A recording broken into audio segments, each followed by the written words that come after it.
दिए हैं वे बहुत ही दुर्भाग्यपूर्ण हैं। और आज पूरे स्टेट और पूरे ऑल ओवर इंडिया, ये पूरे स्टेट में और ऑल ओवर इंडिया इसका विरोध प्रदर्शन किया जा रहा है IMA के लेवल पे। हम बाबा के बयान की भर्त्सना करते हैं कि उन्होंने इस समय में, पेंडेमिक के समय में ऐसे बयानबाजी की है जिसके अंदर में उन्होंने एलोपैथी को एक निकम्मी की ब्रांच कहा है। उन्होंने ये भी कहा है कि जो डॉक्टर्स, 1000 डॉक्टर्स वैक्सीन की दोनों डोज लेने के बाद में भी इस बीमारी की भेंट चढ़ चुके हैं, अपनी काम को अंजाम देते हुए, लोगों की, मरीजों की जान बचाते हुए उन्होंने अपनी प्राण त्याग दिए, उसका भी उन्होंने मजाक उड़ाया है। उन्होंने ये कहा है कि जो डॉक्टर खुद को नहीं बचा सकते वो दूसरों को क्या बचाएंगे। ये बहुत ही गलत बात है, उनके द्वारा जो दिए गए बयान हैं बहुत ही गलत हैं, इस तरीके की बातें नहीं होनी चाहिए। उन्होंने ये भी बोला है कि वैक्सीन से कोई फ़र्क नहीं पड़ता है, वैक्सीन तो एक बेकार की चीज़ है।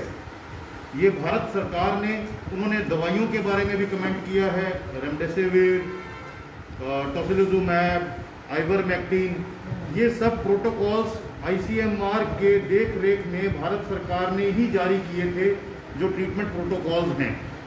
और अगर वे इस तरीके के बयानबाजी करते हैं जिसमें वे हर प्रोटोकॉल को नकार रहे हैं, वो कह रहे हैं ये बेकार की चीज़ है, तो इसका मतलब वो सरकार की अवहेलना कर रहे हैं, सरकार के ऑर्डर्स की अवहेलना कर रहे हैं। और उनके ऊपर पेंडेमिक एक्ट लागू होना चाहिए और उनके अगेंस्ट सख्त से सख्त कार्रवाई होनी चाहिए, ये हमारी मांग है। हम इसके लिए जिला प्रशासन से, DC से, SP को, उनको भी ज्ञापन सौंपेंगे। ऑल ओवर इंडिया लेवल पे, स्टेट लेवल पे भी और ऑल ओवर इंडिया लेवल पे भी इसकी बहुत मजम्मत की जा रही है। और ये जो है इनके अगेंस्ट में FIR लॉन्च की जा रही है, मानहानि का केस दर्ज हो चुका है उत्तराखंड में 1000 करोड़ रुपए का। और अगर इसी तरीके से बाबा चलते रहे, क्योंकि अगर मैं आपको सुनवाऊँ उनके जो बयान आ रहे हैं उसमें वो कह रहे हैं, किसी ने उनसे बोला कि मैं डॉक्टर बनना चाहता हूँ, तो वो लेटे हुए हैं, टांग हिला रहे हैं और कह रहे हैं टर टर टर टर टर टर। वो मंडूक आसन करते हैं, उन्हें करने दीजिए, मगर वो मेढक की तरह से जुबान ना खोलें अपनी। मंडूक आसन करें, लोगों को योग कराएं, और उनका काम है बिजनेस, वो बिजनेस करें। वो योगी नहीं है, वो बाबा नहीं है, वो बिजनेसमैन है। इस समय योगी का परम कर्तव्य होता है कि वो कहता है सर्वे सुखानि भवन्तु, सर्वे सन्तु निरामया, सर्वे भद्राणि पश्यन्तु। वो इन्होंने बिल्कुल ताक पे रख दिया है। हमारी फील्ड में हम कहते हैं कि भाई सब निरोगी रहें, सब अच्छा देखें, मगर इस तरीके की बयानबाजियों से हमारा डॉक्टर्स का मनोबल टूटता है। और ये होता है कि भाई जब हमारे को किसी ने क्रेडिट नहीं मिलना, क्रेडिट ना दें, मगर कम से कम बदतमीजी तो ना करें। तो इस तरीके से मनोबल टूटने के बाद में आप लोग खुद समझ सकते हैं कि किस तरीके से काम होगा। अगर लोग डॉक्टर से काम बंद कर दें, कोरोना मरीजों को ट्रीटमेंट करना बंद कर दें, तो क्या आपको लगता है कि जो डेथ्स इतनी प्रिवेंट की जा चुकी हैं, जो इतने लोगों की जान बचाई जा सकी है, क्या वो सिर्फ कोरोनिल खाने से बची है? अगर कोरोनिल खाने से ही जानें बचती होती तो बाबा ने बहुत पहले से फ्री में क्यों नहीं बांटी है? कितने की बन जाएगी एक डब्बी कोरोनिल की उनकी? 20 रुपये की, 100 रुपये की? बेचते कितने की हैं मुझे नहीं मालूम, क्योंकि मैं कोरोनिल इस्तेमाल नहीं करता हूँ।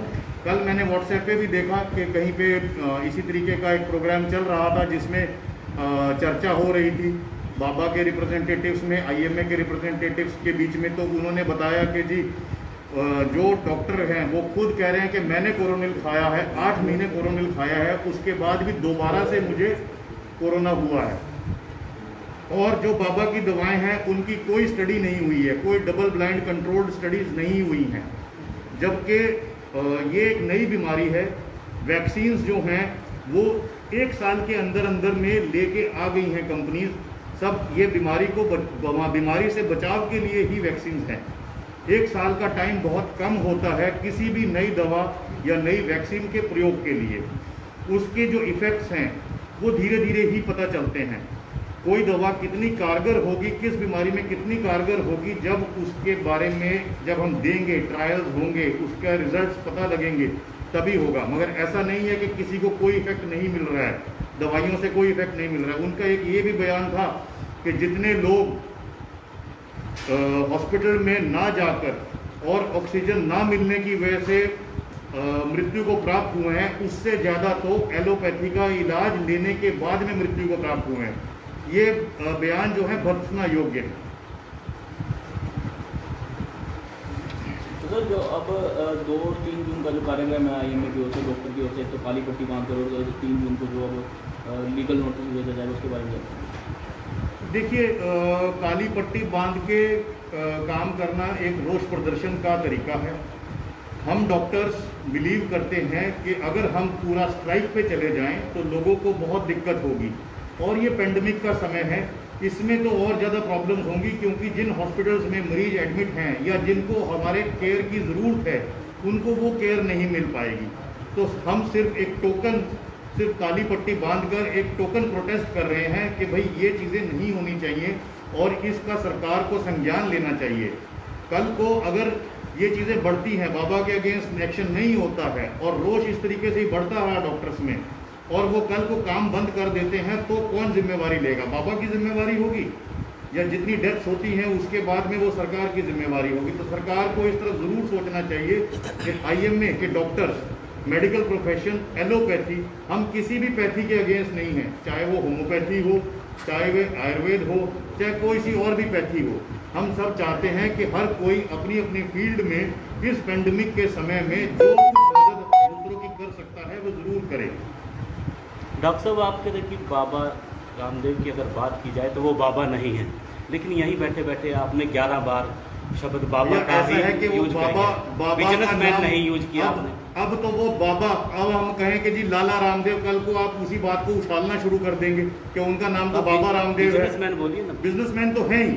अगर बिजनेसमैन ना होते तो वो हजारों करोड़ का बिजनेस कैसे खड़ा कर देते, एम्पायर कैसे खड़ा कर देते? अगर वो योगी होते तो जितनी लागत है उतने ही में दवाई बेच देते अपनी, वो प्रॉफिट कमाकर उस पर 100 गुना 200 गुना। वो एलोपैथी के डॉक्टर्स को बोलते हैं कि वो इतना प्रॉफिट कमाते हैं, दवाई कंपनी को बोलते हैं कि वो इतना प्रॉफिट कमाते हैं। क्या उनकी कंपनी सिर्फ लागत पर ही दवाई बेच रही है? ये उनसे पूछने की चीज़ है। सर, 3 जून का क्या कार्यक्रम रहने वाला है? लीगल नोटिस भी आप भेजेंगे?